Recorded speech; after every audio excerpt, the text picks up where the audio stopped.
Hey guys, it's your girl Okornore, aka the Uterus Ninja, and I'm here with another video. And today we're going to do a story time. Yes, but before we get into it, go ahead and subscribe because you know that you want to keep track of these videos. You know it's going to be interesting, you know it's going to be informative, you know you're going to learn something, and you're going to laugh a little bit. So, yeah, hit that subscribe button.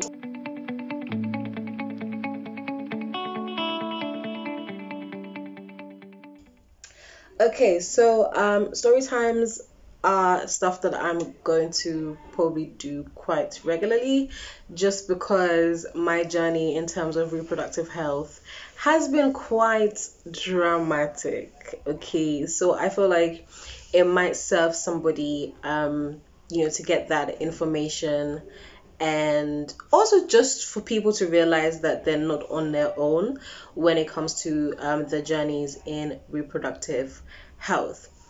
Also, disclaimer, I realized that in some of my videos, y'all can hear a cock crowing in the background, and y'all can probably hear a little bit of the noise in my house. I apologize, but that's part of the je ne sais quoi about living in Ghana. This place is never quiet. Like, I actually live in a quiet neighborhood and I still have cocks crowing in the background. So it's just enjoy the ambience. Okay? Enjoy the ambience. If you live in the West, when was the last time you had a cock crow? When was the last time you had a cock crow? So enjoy the novelness of hearing it in my video. Okay, so today's video is going to be about how I got diagnosed with PCOS. PCOS is polycystic ovarian syndrome, and for a long time, the reason why it's called polycystic ovarian syndrome is because for a long time, I guess scientists assumed like the main symptom of it was that there's multiple cysts in a patient's ovaries. Now, the thing with ovaries is that obviously, because every month you're releasing eggs, what happens in your ovaries is that follicles develop, and inside those follicles, eggs grow.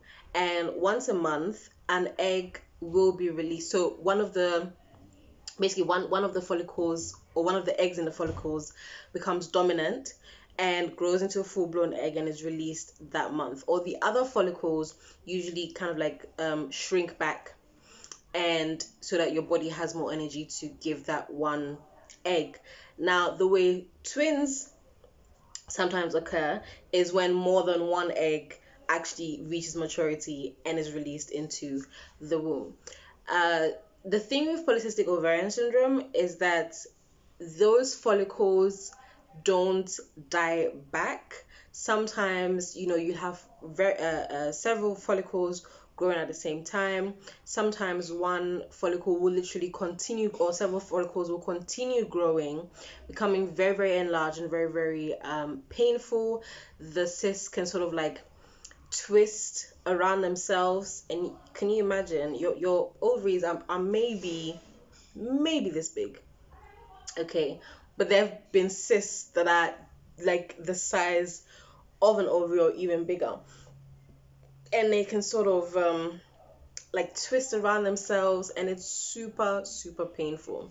So that's kind of been the main symptom that people associate with polycystic ovarian syndrome. However, there's actually an underlying hormone imbalance as well with polycystic ovarian syndrome, which means that, whether it may be your estrogen or your progesterone or testosterone, whatever it may be, that the balance is off, which is one of the reasons why people with polycystic ovarian syndrome sometimes don't have periods for months on end, because their body is just not getting to that point. Like, it keeps growing the cysts, but the hormones aren't kicking in to tell your body to actually release an egg. So then you're not ovulating for the longest time. There's also some research that suggests that polycystic ovarian syndrome is an autoimmune disease. And autoimmune diseases are basically when your body starts fighting itself, essentially. in simple terms. But I will leave some links in the comment section as well so that you can read more about it, because I don't want to make this video entirely about science. Also, I'm not a scientist, so I feel like it's not really my place. So I'll leave links in the comment section, in the description box rather. So basically, in a nutshell, that's what polycystic ovarian syndrome is. It's, growing cysts in your ovaries, having a hormone imbalance, and possibly having some autoimmune or inflammatory symptoms as well.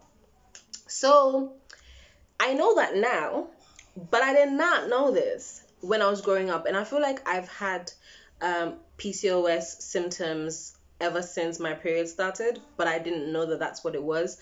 And they say that PCOS might be genetic. They don't know the exact cause yet. And I always find it fun when you like go through WebMD and you're trying to educate yourself and you read through the symptoms and treatment, etc., etc., and you're trying to get to the root of it so that you can actually solve the issue. And you go, oh, and it's always the same thing. Scientists don't quite know what causes XYZ yet, but they think. And I'm like, can you think quicker? Can you put some science and some research and some microscopes and something behind that thinking? Because I need answers. I need distinct answers. And I feel like it also goes to show that science really doesn't invest enough money in research concerning female reproductive health, but that's a topic for another day. Yeah, sorry guys, I'm just gonna have a drink of my little tonic here. Guys, this basically is nettle iced tea, but I've sweetened it with Gorontula honey. If you know Gorontula, you know. But yeah, so I didn't know all of these things when I was a teenager and I was going through skipping months when it comes to my period, and then I'll have like my period for like 2 weeks, really really heavy periods, having migraines and all those things. I didn't know what the matter was. I basically grew up with the notion that that's just how my periods are. Like, I'm just one of those people. And it somehow didn't help that it's just the notion that my family members sort of perpetuated as well. Like, there's this thing in my family that they keep talking about how, oh, we our pregnancies are a bit difficult, a lot of us have menstrual issues and stuff, and it's just one of those things. But it isn't just one of those things. And I really wish that people would leave that sort of like mindset, because periods shouldn't be dramatic. Guys, that's not, no. Healthy periods shouldn't be excruciating. They shouldn't be you leaking all over the place all the time. Those aren't normal periods. And so us sort of like framing it as one of those things that women just have to deal with has always annoyed me. But in any case, I just lived with it for most of my life. And I remember the thing that actually got me to go to the doctor is that another thing that also seemed to be like just one of those things in my family is that the women in our family tend to grow facial hair, like little peach fuzz, and a few whiskers around the chin and things. And I guess I had also settled in myself that at some point I might also start growing facial hair. But then for me it happened hella early. Like, at the point that I was like 19, I could feel, as Monique, the comedian, likes to say, I could feel a little lady beard. Do you get what I'm saying? And as a 19-year-old, as you're trying to like faji and enjoy your life, going party, maybe one occasionally snogging somebody on the roadside. Not really. I was careful. But if I wanted to do that, I had to be looking like a babe. Like, I had to be looking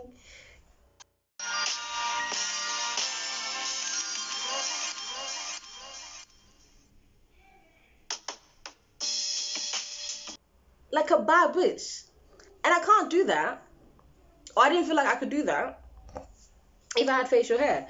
And so I think that's what sort of like triggered me to be like, nah, I need to go and see a doctor. Like, this isn't normal. I need to go and see someone.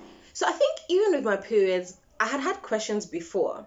So when I first had my period at about 13, they were very heavy and very erratic as well. And so I was put on the birth control pill. And that was pretty much it. But then the birth control pill that they gave me excruciating cramps. And my mom was like, fuck that, you're not doing that anymore. When I was about 16, 17, 18 was when my period started becoming heavier. But again, as I said, I don't really question it because I think it's just one of those things. And every time I've been admitted to hospital, they couldn't really find anything. So, but then when, honestly, the heavy periods and the blood clots and the fainting was not what did it for me. It was the facial hair. I was like, no, this is it. I cannot take it. We will not take it. I have to go and see somebody. Stress. So I go back to my GP, and it's this black guy. I don't know whether that sort of helps me get a diagnosis earlier, because you know how our kind of people get treated sometimes by health services in the West. And so he asked me a couple of questions and then sent me to, so he basically mentioned that there might be a hormone imbalance, but he didn't mention PCOS yet. He basically sent me to go and have a vaginal scan and get some blood tests done as well to check my hormones. And so I did that. I went, gingerly went to go and get my blood taken. Then I had my first, I think it was my first ever intravaginal, what age? Jesus. Hello, darkness, my old friend. I had my first ever intravaginal, is that even the right word? I think it is, yeah. Scan. So rather than having an ultra scan, like how you see in the movies when they do it for the babies and they do it on top of your belly, it's not like that. You actually have, it's a wand, very explicit, very phallus like. It's a wand, and they insert it inside your vagina, and just so that they can get a clearer vision of your ovaries. And so I did that. Results came back. I went to go and see my GP, and he was like, yeah, you have PCOS. And I'm like, P who? Polycystic ovarian syndrome. And then he explained it to me. So I was like, okay, so what does that mean?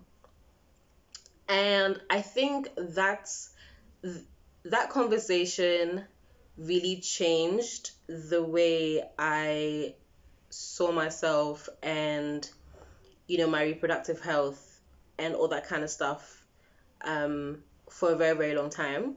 Because basically he went on to say that, so for one, his first solution was that, oh, you have to lose weight. Okay, like essentially he put me on metformin. PCOS patients often get put on metformin because if you have PCOS, there's also a link to insulin resistance. And so insulin resistance means that you are at risk of type 2 diabetes.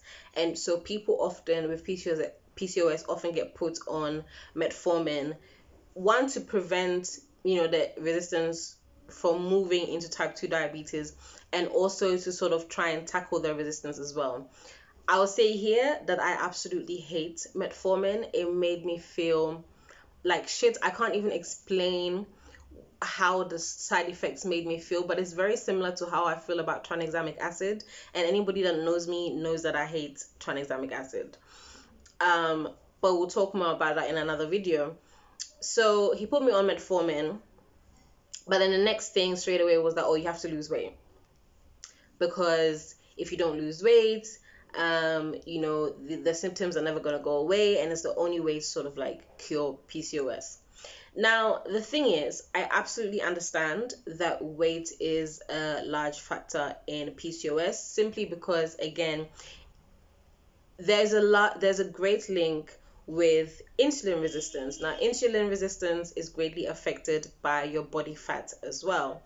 Again, I'll try and see if I can put some links to sources in the description box.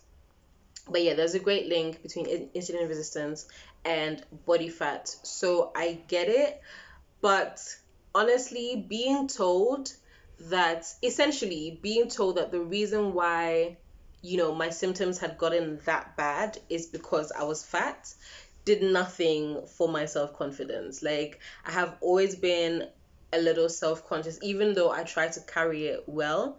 I've always been very self-conscious about my weight because as a child, I was very, very skinny.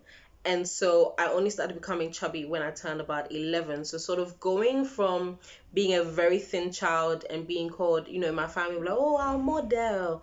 Oh, when you grow up, you become a model, our superstar sort of thing.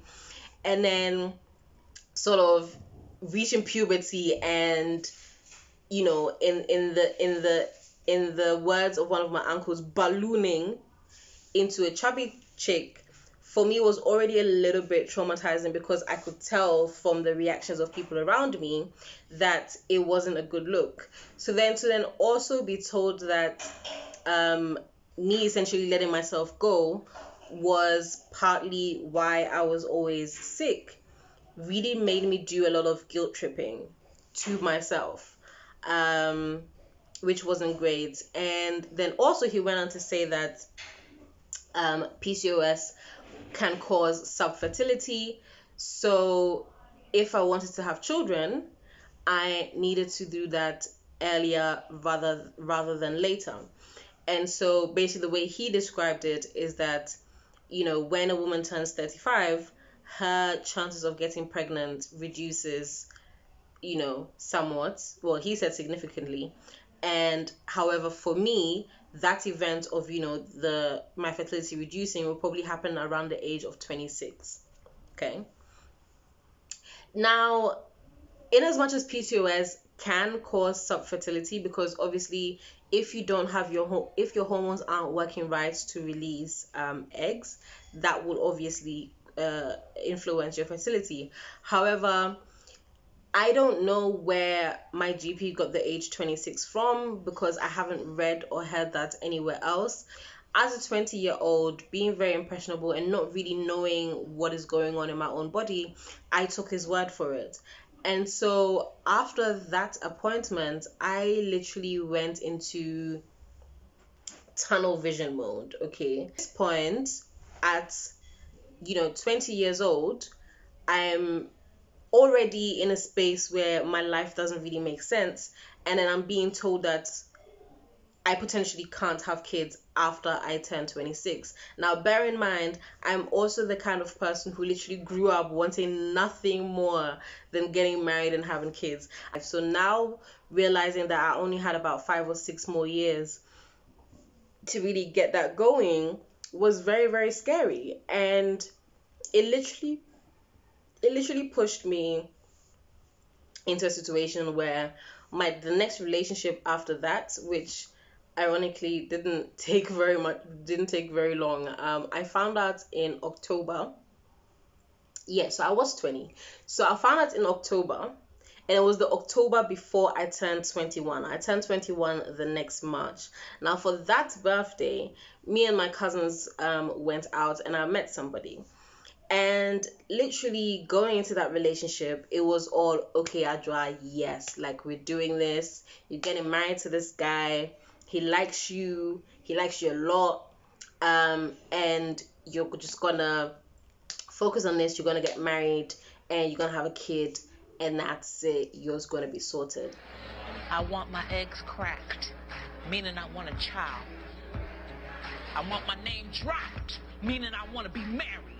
I'm not around with you. The thing is, did I even like sit back and think about whether I like this guy, like whether we're compatible or not? No, like I was so focused on this, having this kid thing. Also because, again, with the weight loss, the vicious cycle is that putting on weight will make your symptoms worse. But then your symptoms being worse also includes the hormone imbalance. So you're putting on weight, insulin resistance is getting worse, insulin resistance getting worse is making it harder for you to lose weight. And so it just seemed impossible. I don't like crisps. Popcorn I eat occasionally. I don't like desserts. And so I'm not snacking. I eat, I started getting into intermittent fasting, a couple years after my PCOS diagnosis. And so I've been doing that on and off since then. The only time that I'm not intermittent fasting is when I'm about to have surgery or something like that. And so the point I'm trying to make is that I'm trying to lose weight, and all the things that I'm doing is literally to maintain staying the size that I am, because I know that if I don't do those things, I would probably get bigger than I already am, due to the fact that the insulin resistance is already a factor. And so it just got to a point where I was like, okay, this losing weight thing isn't working. I've tried my best. I'm going to the gym. I am dieting. I'm doing all the things that I'm supposed to be doing. They even put me on Orlistat, which is supposed to be like a weight loss medicine. And let me tell you, there were times that I almost shat myself. That's how ridiculous that weight loss thing is. I don't see how they expect you to function whilst on Orlistat. But my doctor was like, yeah, you need to take this so that you can lose weight, quickly. And I don't even understand how, medical professionals are encouraging using these methods. Because, yeah, presumably they would have made me lose weight fast, but it's like you're literally shitting fat, okay? Which I guess for the purpose of what they're doing is good, but then long term, that's not something you can maintain. The way your body is excreting the fat, that's not how it's going to be once you're off those medicines. And even if you get into an exercise routine, etc., as soon as you stop taking those medicines, you stop taking all of that, you're bound to put on weight again. So I met this guy, and I think by April, so my birthday was in March. By April, May, he was already talking about, getting married, and we had looked at rings and all that kind of stuff. And it was crazy because one day I just sat down and I was like, fuck, what is happening? This is not, if it hadn't been for my PCOS diagnosis and what that doctor told me, I don't think I would be getting married to this person. Not that they were a bad person per se or anything like that, but I wouldn't be doing this if it wasn't for the diagnosis. As a matter of fact, I want to go back to school. And so when I realized that, I literally broke off the engagement, and yeah, that was not pleasant. But hey ho, okay. So yeah, it was a tumultuous year. My 21st was a very tumultuous year. It was the year, where I really had to deal with, my polycystic ovarian syndrome and finding ways to tackle that, and finding ways to sort of also coming to terms with how maybe some of the solutions that I'm being offered by medical professionals might not actually be the best way. It was the year that I really had to learn that, okay, you need to know your body and understand what will work for you in order to reach the health goals that you have for yourself. And yeah, so guys, this is my story of how I found out about PCOS and what it was like afterwards. If you suspect that maybe you might have PCOS as well, please get checked. Some of the telltale symptoms are, excessive body hair, because people with PCOS can have excess testosterone in their system, missing periods, having an irregular cycle, very painful periods because obviously the cysts, sometimes even having pain, especially around ovulation time as well, can be a telltale sign of polycystic ovarian syndrome.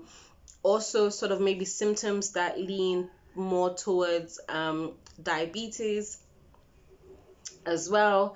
If especially if you have like a history of diabetes in your family, and you're also having the symptoms of, you know, irregular periods and stuff, that combination, definitely go and get yourself checked. All you need is a blood test to check your hormone levels. Talk to your primary care provider about what hormone levels that you need to get checked, and then also get a vaginal scan done as well. If you're somewhere like in the UK, or I guess in America, or anywhere in the West, if you just go to your GP and say that you want to be tested for polycystic ovarian syndrome because XYZ, they know what to do. But I feel like in places like Ghana, you have to do a little bit more of self-advocating and, you know, asking them, okay, this is what the symptoms that I'm having. I suspect that I have polycystic ovarian syndrome.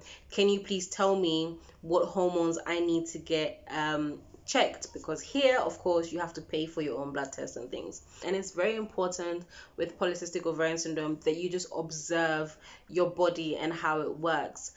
I would definitely recommend downloading a period app, so that such as Clue. You all know that I love Clue, especially because Clue actually allows you to document other symptoms rather than just your flow. So even if you're not having your period, in between the days that you have your period, you can also document other things like your sleep, your acne, stool, your sexual drive, all those sort of things. You can note down, you can journal in Clue, and I think that would very much help anybody that has or suspects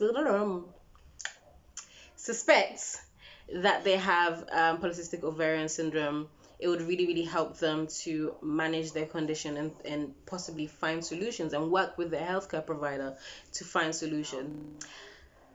Alright guys, so this is my story time in terms of getting my PCOS diagnosis. It would be really lovely if you liked and shared this video. Also comment, make sure to subscribe to my channel as well. And if you have any comments, just leave them below. Tell me what you think about this, if this helped you. And yeah, hold tight for my next video.